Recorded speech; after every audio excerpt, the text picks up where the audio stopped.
Hello, everyone. My name is Priya. Welcome to Session 7, the Agentic AI Shift, Rethinking Audiences, Signals, and Measurement. So as we've heard a lot today throughout the summit, Agentic AI is changing the advertising conversations from doing things like automating tasks for individuals, creating systems that can help advertisers plan, optimize, and measure across more holistic and connected workflows. So in this session, we'll start with Amazon's perspective on where the shift is actually heading. Then we'll bring some practitioner views on how advertisers can apply these tools across audience strategy, privacy, signal readiness, and measurement. So to begin, I'd like to welcome Joyce from Amazon to share Amazon's vision for Agentic AI. Liz has a front row view into how Amazon is thinking about AI-driven advertising, innovation, as well as partner enablement. So she'll walk us and start us off the ground with the room of showing Amazon's vision, what Agentic AI means, how it differs from traditional automation, and how Amazon is helping advertisers and partners keep pace with this change. So welcome, Liz.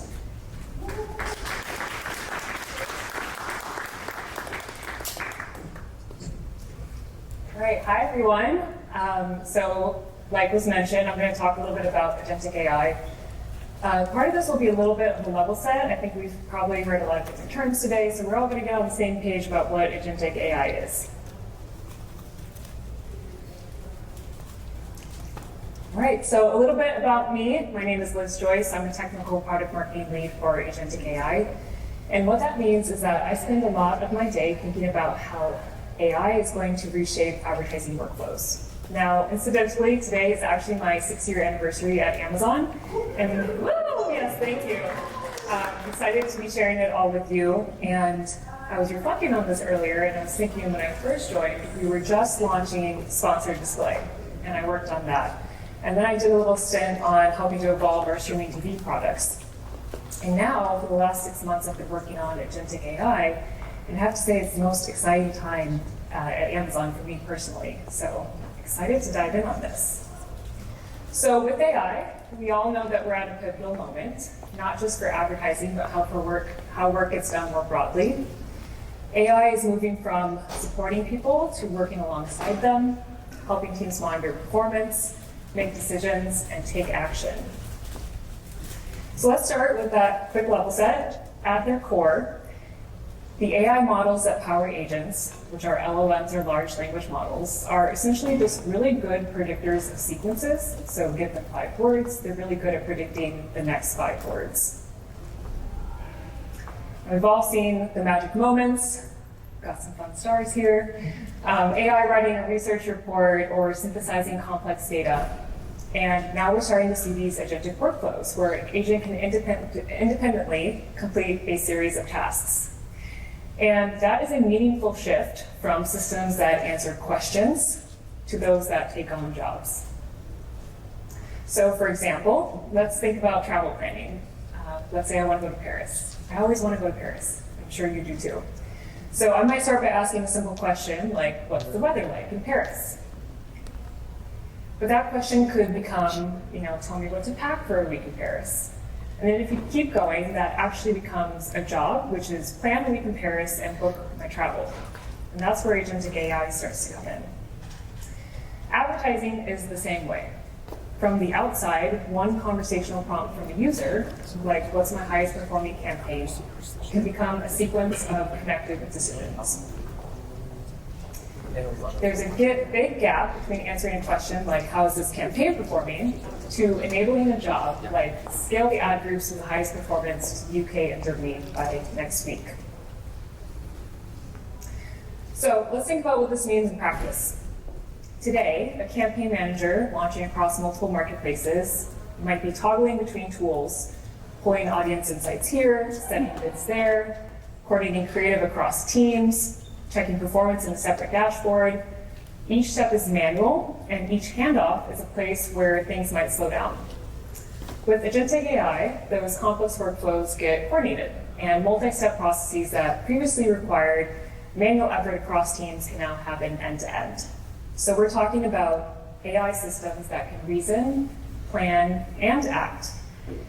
And this is what makes agentic AI different from traditional automation. So with traditional automation, you might think about, even with sophisticated API integrations, it's from point A to point B, deterministic. Same input gets the same output. That changes with agentic AI because AI systems have the ability to reason over data, to adapt, and to make changes along the way. And this is what fundamentally will change how advertising teams operate at scale. So we have our little timeline here. I think we're right here today where we're just starting to see agentic workflows.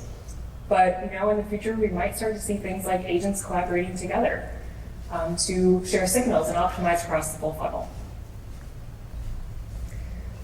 So on that note, today I want to share a little bit about where Amazon Ads is headed and how we're using agentic AI to transform how advertising gets done for advertisers, for our partners building on top of our solutions, and ultimately for customers. So we're investing in two complementary tracks. The first is Ads Agent, which is built directly into our console. And this makes sophisticated advertising accessible to everyone, from entry-level advertisers to seasoned practitioners. The second is the Amazon Ads MCP server, and this is where I spend most of my time. And this is making the signals and insights of Amazon Ads available outside of Amazon Ads, allowing our partners to build custom agentic solutions tailored to their clients' needs. So together, these represent a structural investment in agentic AI at two levels, simplifying what happens in console for advertisers, and opening the agentic infrastructure layer for partners and builders to extend what's possible beyond it. So let's focus on Ads Agent first. Powered by agentic AI and Amazon's first-party signals, it automates time-consuming tasks. And our goal is really straightforward here. We want the things that eat up hours and days, like planning and launching and optimizing campaigns. We think that this should be as simple as describing what you want to accomplish. So some of the capabilities available for Ads Agent today are here. Now remember, we talked about agentic systems and their ability to reason and take in unstructured data. That's why I like to highlight our create campaigns from a media plan capability. So you could upload your media plan. It could be in your format, whatever you normally use as a team, and Ads Agent will take that and pull from it, pulling that unstructured data and creating frequency caps, flights, campaign names, goals, building out a whole preview for you of your campaigns and your ad groups. Ads Agent can also help optimize campaigns at scale, can help with campaign targeting. And today we're talking a lot about audiences and signals, so I want to spend a little bit of time on how it can help accelerate Amazon Marketing Cloud insights. So AMC is one of the most powerful analytics environments in advertising. It contains Amazon's rich signals and comes with incredible flexible query capabilities. So you can write queries, for example, that connect showing a TV ad to later searches for your product, and then follow that along the whole customer journey to see what happens next.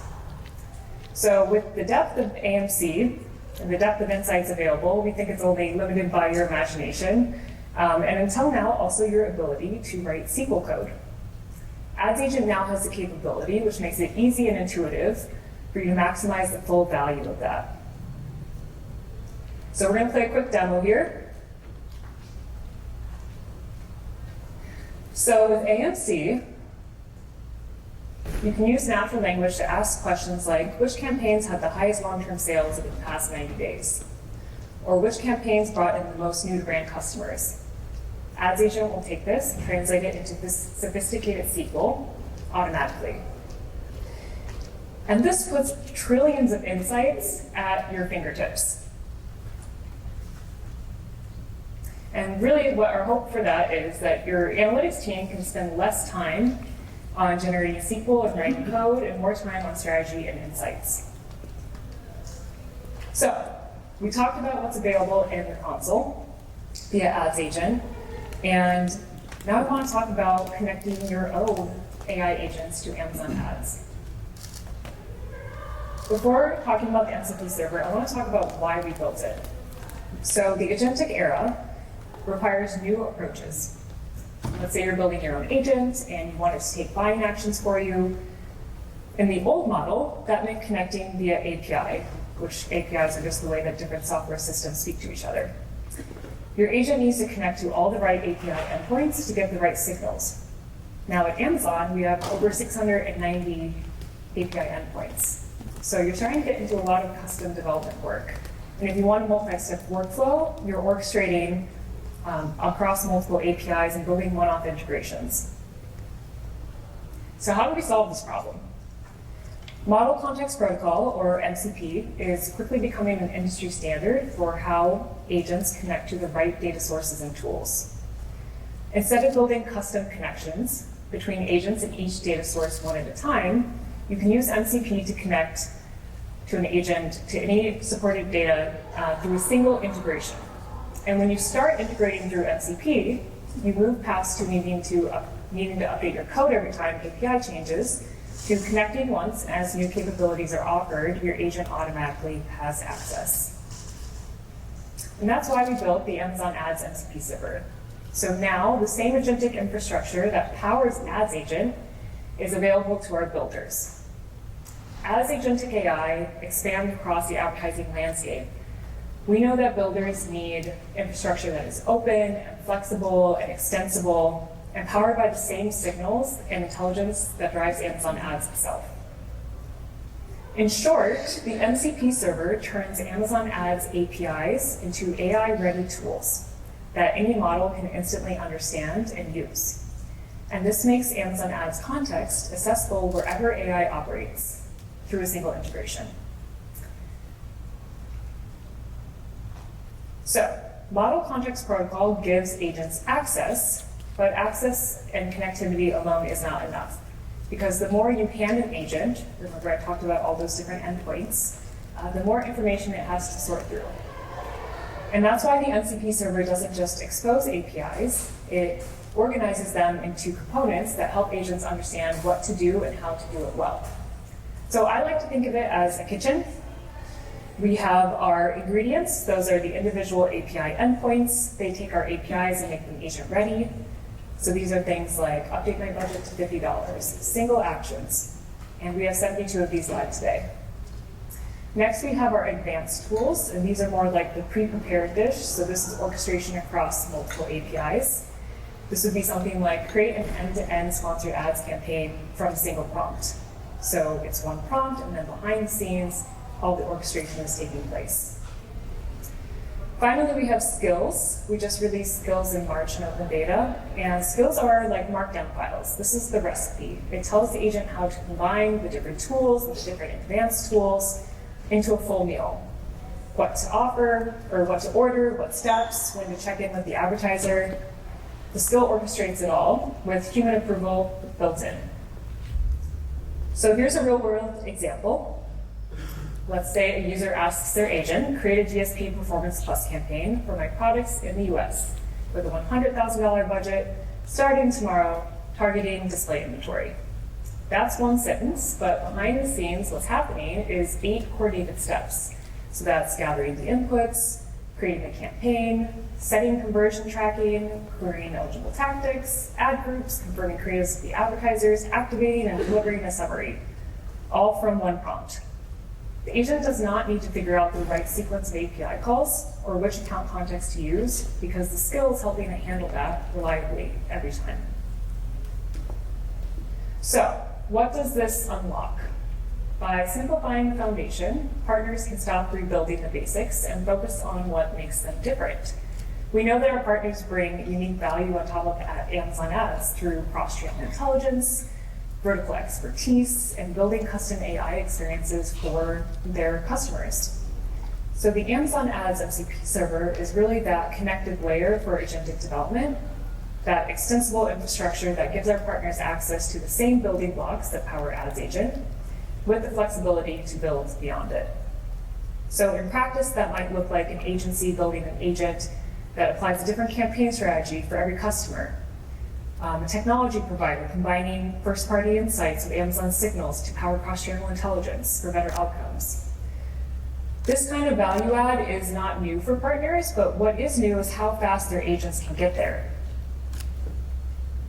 So today, more than 161 partners are actively using the MCP server, and the feedback has been pretty consistent. They want to extend their AI capabilities and not rebuild them. And that's why we're continuing to expand our tools and our skills, committed to giving builders the right building blocks to create unique agentic experiences. Long-term, our goal is full agentic parity. So that's where every core capability that's available in the console is available, whether partners connect through the MCP server, through our APIs, or through other integration paths. And we'll also continue to invest in ads agent for those who are in the console, completing those actions like planning to optimization to measurement. So with that, it's still day one, we're still inventing, and we're excited to build alongside of you, but we are very excited about the era of agentic AI at Amazon. Thank you.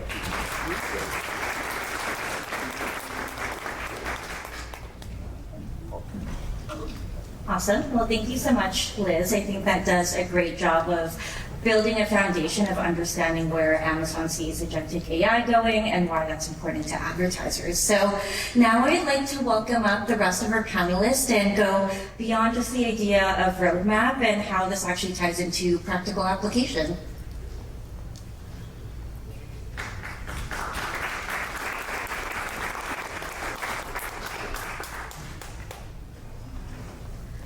Awesome. Well, welcome everyone. Before we dig deep, I want to take a second to let everyone do a brief introduction of who you are, your perspective you bring to agentic AI, and one capability that you're looking into as agentic AI builds it. Alex, do you want to start? Sure. My name is Alex Lands. I'm the VP of Marketplaces at Amazon at Freebird Grooming. We're a men's and women's head and body shaving company. I run the Amazon business there end to end. And one thing I'm looking to do with more with agentic AI is work on bid and budget systems. And Mike Grant, EVP of Marketing at Recon, large Amazon accelerator. What I'm mostly looking forward to is what transpires across live commerce in general. Historically, it's been the hardest thing to bridge the gap between attribution. And I believe how Agentic is able to close that gap in real-time attribution across hundreds of channels at the same time, I believe is going to dictate how far AI can really go. Lee Dunbar, I lead the retail media practice for Starcom, a small local agency here in Chicago. And I guess what I bring is this obsessive desire to have AI unlock time for us to do more of the strategic work and really start to partner with the clients a little bit more beyond just the execution. I think we're all kind of looking for that. I think you guys know me. Awesome. Well, I love the diversity of this panel and the perspectives it brings. So I'd love to dig a little deeper and get into practical applications. I'll keep it easy and start with you, Liz. Building on your presentation, what are the first practical areas advertisers should expect agentic AI to change how they work? Yeah, so I think it's going to be the areas where people are spending a disproportionate amount of time on execution and manual and repetitive work that's very system heavy. As I mentioned, I think campaign setup and optimization will be a big area of focus. I think when you're looking at using multiple systems or tools and bringing all of those signals into a single place and being able to execute from a single point, I think that will be something that we'll see a lot of. And ultimately, to your point, just taking all of that manual and repetitive work and being able to focus more on strategy and insights. I think that's probably what we'll see more of. Awesome. And Alex, just to get a little bit of your perspective on the advertiser side, where do you see the most immediate use cases for agentic AI and audience strategy? I think the most immediate use case is in budget and bidding. I'd like to see it more towards the fringes because I think those are areas that are already very much covered. I think one of the things is about one of the things we work a lot on is cold audience suppression and building out some kind of agent, and the hope would be to build out some kind of agentic tool to constantly be updating our cold audiences. And then at the same time, looking at using the tools to just identify customers and segments that can supplement that. So using Agentic to build out very targeted audiences that are truly incremental to the business. I think that's a great foundation, and I guess building a little bit on that, where do you see that going after the first step of bid and budget? After bidding budget, I think it's really like for the more advanced advertisers, really about audience and trying to hone in on the audience that makes the most sense, right? You want to take fewer shots and fewer misses, and so being able to define those parameters with using the agent and is a very useful tool to be able to narrow those pools down to people who are truly in market and going to convert the best way possible. I love that. And Lee, I think on that same kind of vein, as more AI-driven recommendations enter media workflows, how do you see clients thinking about trust, privacy, and governance overall? It's going to be a pervasive, a persistent need on the governance side, particularly when we talk about more of the generative, creative side of the house. I think there's a lot of hesitance in a world, especially in food CPG, to sort of allow some of its content on the P2P to get combined and recombined in different ways. And we could even see that start to lean into audience targeting as well, where we may not necessarily want to lean into an audience because there's some history there. Maybe I remember working on Oscar Mayer and being obsessive on Meta, trying to exclude vegetarians, but not our scale. It's not as easy as it sounds. And so I think there'll probably be moments like that where it's like, all right, how do we make sure we're doing this right? I'm not getting a call from the PR team saying like, hey, why'd you do this? I love that. I think that makes a lot of sense. Mike, what are your perspectives on that? Do you kind of agree with what Lee's saying? I do. I think that the challenge that we have to remember is that at the end of the day, LLMs are trained with a backwards version, right? They're trained basically off of the most commonly ran successful playbooks.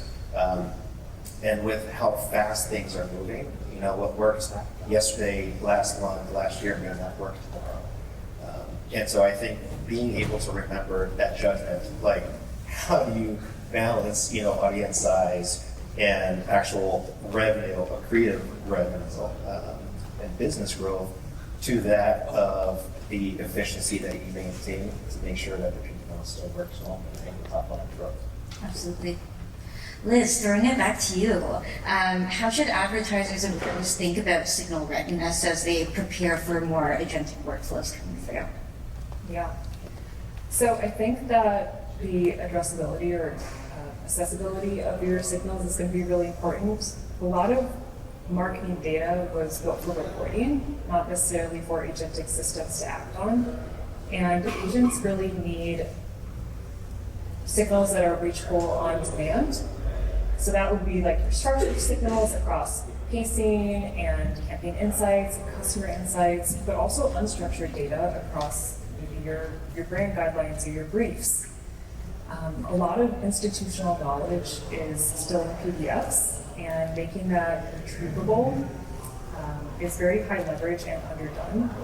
And once you are able to address all those signals, I think the next question becomes, how are you unifying them into a coherent loop across your decisioning and your activation layers?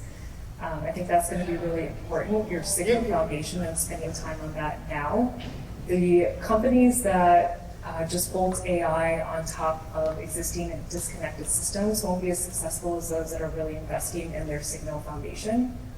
And part of that is also thinking about how you bring in your first-party insights. So we know that general LLMs especially are really good at making recommendations that sound very confident, but they might not be as relevant for your business. So bringing in the right insights is really important. I will caveat that with too many signals is not better. It's about curation, not collection, because agents are bad at the same thing that humans are. If you give them too many inputs, then they start to degrade in quality. I think it's so rooted in a common question we all have is like, what's the KPI for this campaign? Yeah. And just making sure that we're just rooted all the way into one singular KPI per campaign versus trying to ask too much. Yeah, I think the idea of thoughtfulness, there's so much information and so many paths to be taken, being able to really understand what you're looking to get out of your agentic AI, as well as your campaign structure as a whole, and being able to feed it information that really makes sense to help you get to your goals is important. I guess on that vein, Alex, throwing this over to you, but what do you think advertisers should avoid when using AI and making audience decisions? I think there's always the possibility of oversuppression. You take out parts of audiences that made sense, potentially made sense using the agentic AI. So I think it's about feeding it, as Liz and Lee were talking about, feeding it that data layer, because it's going to optimize towards and as Mike said, it's going to optimize towards the easiest metric possible. And so you have to know what metric you're looking for. AI is only as good as the people that use it. It's not, today it doesn't have a mind of its own. It might in the future, who knows, if Liz has her way. But Not in my hands. I really do think it's about making sure that you're using it within the guardrails to build out the best next level product next level advertising product you can, as opposed to saying, go do your thing, come back to me and give me the results. It's about it's the difference between, as I was talking to Liz earlier, it's the difference between having automatic and stick, understanding what the capabilities of a stick shift car are and taking it to the highest performance level. That's what I'd say. Love it. Michael, as agentic AI becomes more involved in planning and optimization, how do you think advertisers should rethink measurement? I think the first thing is just, understanding what measurement actually is for. Historically, measurement has been a reporting function. But I think going forward, it's much more of a decision function. Historically, it's been about the attribution across channels and the ROAS wars between platforms, and just optimizing towards just straight efficiency and trying to squeeze the most out of every single dollar that you can get.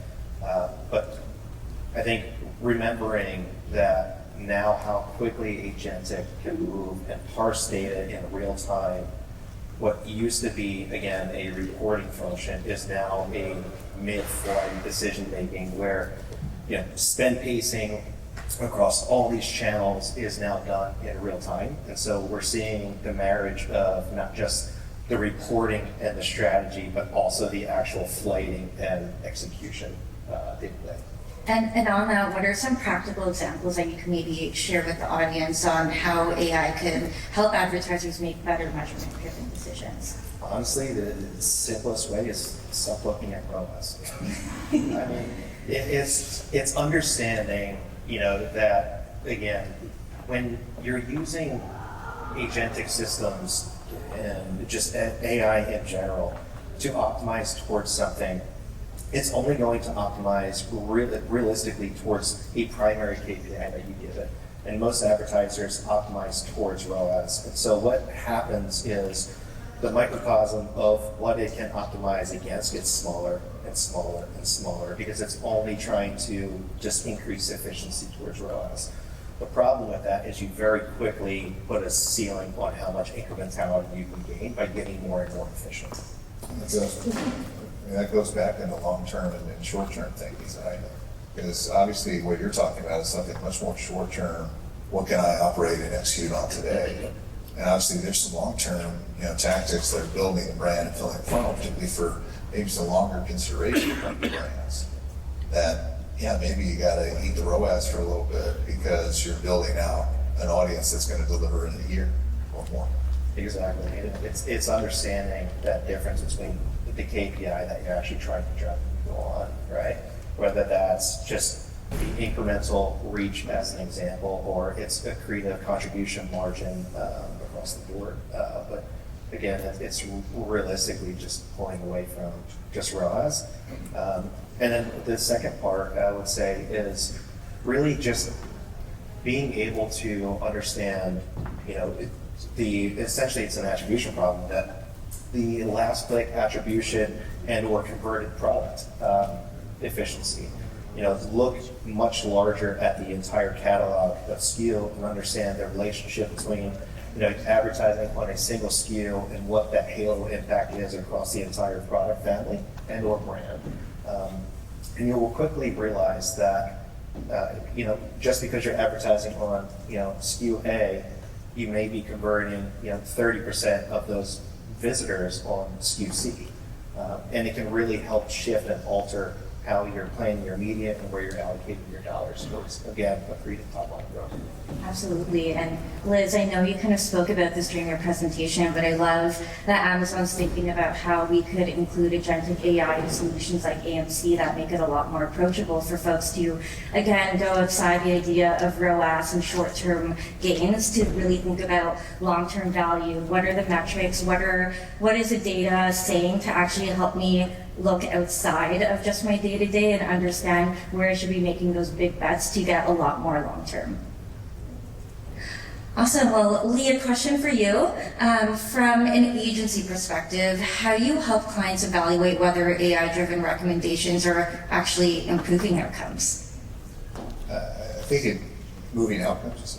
Yeah. I mean that's the key word, right? Is are we building this around the key performance number that we want, right?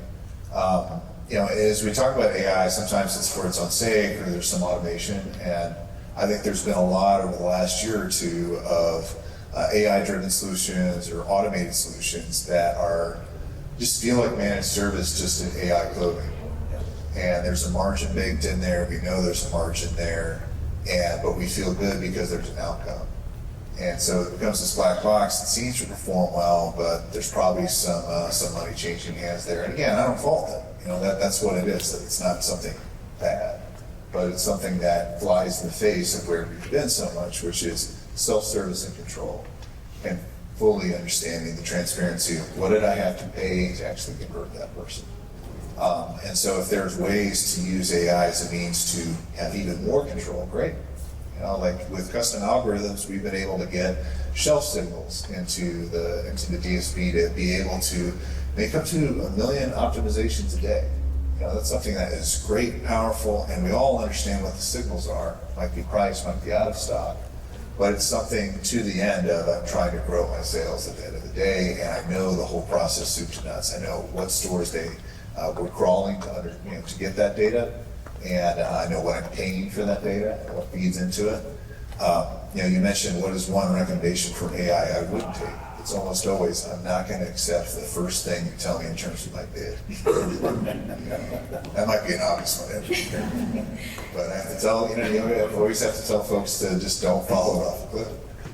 I think coming off of your point, Lee, something that you want to be aware of is we're humans and there's AI making all of these recommendations for us, but being able to take a second to really think about it, your brand, your agency the best, and being able to have, again, that thoughtfulness to why is it making the decisions that's doing, and really being able to almost collaborate with the AI is, I think, what makes it very powerful at the end of the day. Alex, I'd love to get your perspective. I had so many thoughts, I lost them all up. But what I was going to say is, I think to Mike and Lee's point, there are signals that we haven't even dreamt of yet that might be better ways to optimize, and AI is going to teach us how to do that. Because I think one of the things about AMC is there are a lot of reports within AMC. Right now they don't play nicely together in all circumstances, but it's 7 or 8, I don't use Agentic on a daily basis, but I use AI on a daily basis to put together 300 or 400 sets of data across 7 or 8 different metrics over multiple years using AMC, and I'm looking for trends that I didn't know I even thought of yet. And I think that every week we're getting smarter, or I would say every day we're getting smarter and spending time thinking about how these things interact with each other. How does overlap work with path to conversion? How does path to conversion work with the multi-touch attribution model, which is we can talk about all day. Multi-touch attribution is a whole other topic.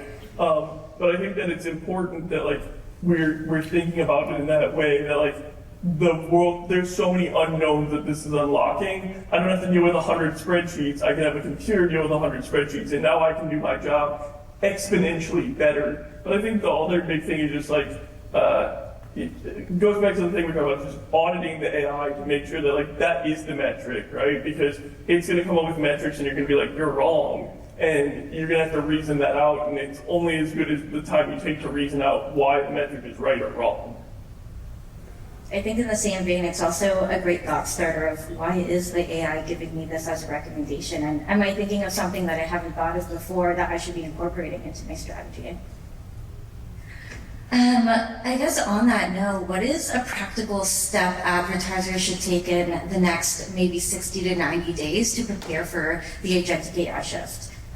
Little bit of a free-for-all, so take the stage as you please.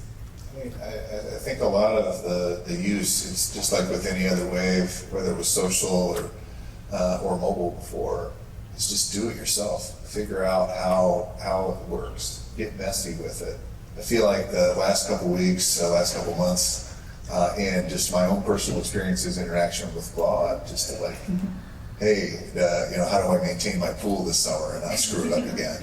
Like, that's useful. It's a nice back and forth. All right, what inputs do I give it? And I think that gets you a little bit more ready to have that in a professional. Like, I think we're just so, obviously a lot of our companies have restrictions on it, but to be able to use it even in your personal life, I think is just serves so many so well, because you start to get that language and syntax a little bit better. Absolutely. And I'll piggyback off of a prior comment I made. It's, pulling back a bit from just a ROAS focus and conduct either a geo or a holdout incrementality test and truly optimize towards an overall incremental revenue and or contribution KPI instead of just ROAS. And what you're possibly going to find, we've done this across the board on several partners, is we will have a SKU that's performing exceptionally well in terms of new to brand percentage and ROAS and all of these historically very strong metrics that you would track against and measure against that have now almost turned into sort of a vanity metric just by way of how not only Amazon is optimizing advertising placements, but other platforms are optimizing advertising placements, that a lot of consumers that don't work in our industry are struggling to discern the difference between sponsored listing and an organic listing. In conducting this holdout or geo test, what you may ultimately end up finding out is, at least for some of our brands, they were paying almost 40% of orders that would have converted organically anyway. And so what you end up being able to do is free up all this other budget to start, driving true incremental revenue, albeit at a lower ROAS or efficiency, but you're actually gaining more top of the Liz, I would love your thoughts. Yeah, so I think piggybacking off of some of what was said here, you should all be experimenting with AI, upskilling where you can. This concept of, is the recommendation right or not? Look up frameworks for AI evals and start educating yourself on how to evaluate the outputs of the agents that you're using. I will say for the leaders and managers in the room, make sure that you're setting intentional time aside for your team to really think about where you want agentic workflows to come into your day-to-day. This is a really good exercise for like a team offsite or a team brainstorm to start mapping out your workflows. This is actually an exercise that I do with a lot of our partners where we start inventorying recurring workflows and plotting them on a quadrant of what's high frequency, what's high complexity, what should only have human hands on it, what is repeatable and easy to do. And then you start getting to a lot of really good conversation about what do our guardrails look like? What kind of governance should we have? Where is human in the loop critical? So these are all very important conversations to be having now. I think once you do that exercise, then you have kind of a roadmap for the next 60 to 90 days, and you can see where you're at. Okay, what would it take to enable an agent to do the things that we talked about, where we want agentic workflows to take over? Where do those signals live? What are the guardrails? What is the governance structure? And then you have a pretty good map of what to work on for the next 90 days. I think it's about starting with a question, right? And, you know, I'll start with a question in the morning and I can spend 7 hours in Claude basically trying to get to the end point of that question. That's embarrassing to admit, but you know, trying to get to the end point of that question and constantly being of new questions as to how to interrogate the agent or just the general AI to get to the place where you want to go, and to constantly be thinking about it in that way, because that's the way your brain works. If you leave in the middle of the question, you're going to think about it until you get to a solution, and it's all about it's asking that one question that you have in your mind and seeing the 50 million places it's going to take you once you engage with the agent or the general AI, the LLM model. I love all the perspectives. I have one more question for you all before we wrap it up. But in one sentence, what should advertisers remember as they move from traditional automation to agentic AI? Liz, maybe we can start with you. Yeah, so I think the agentic shift is not about letting go of control, but learning to manage AI that makes decisions and doesn't just execute. I think the shift is going to be about what was holding you back before from doing certain things in the platform. And with that unlock, can you actually do it now? I would say it's, you know, whomever's going to win in this, you know, agentic war, so to speak. It's not going to be who's got the smartest agent. It's going to be who's got the cleanest signal and the best, you know, prompt engineering. Well, since I get to go fourth, the garbage in, garbage out, right? The more garbage, you have to have a good, like I think some of the panel well would be like, you have to have a good basis to have a good conclusion. Because if you have a flawed basis, you have a flawed conclusion. I love it, short and sweet. Well, thank you to all of our panelists, Liz, Mike, Lee, as well as Alex. Today's conversation shows that agentic AI is not just simply another layer of automation. It represents a shift in how advertisers clearly plan, activate, optimize, and measure overall. Amazon's roadmap that Liz went through points through more connected and intelligent workflows, and our panelists, I think, did a great job of translating that into practical next steps and overarching thinking of how you should be approaching agentic AI on a day-to-day basis within your workspace.